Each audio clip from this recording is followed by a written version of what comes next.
I think today's program was very effective in bringing out the big problem with U.S. Congress and the regulation, whether it's of antitrust or the innovation ecosystem or many, many other things.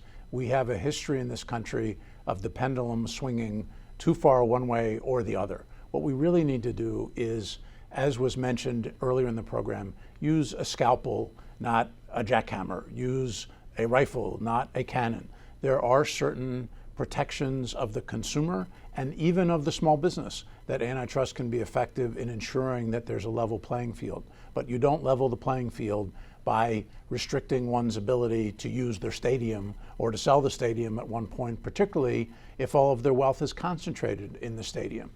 We rely on mergers and acquisitions as an area for wealth creation, as an area for estate planning, as an area for philanthropy in this country, and we need to keep the highway and pathways to exit as unfettered and unencumbered and as free from speed bumps as possible. The other thing that we need to be cognizant of is that investors, employees, even critical vendors and suppliers will not do business or want to work or invest in companies that don't eventually have some pathway to exit or pathway to growth. So we cannot restrict or retard those pathways, and I think the program did a great job of bringing those things out and giving some practical advice on not only what some of the flaws in the current legislation may be, but what are some practical things that small business owners can do to comply.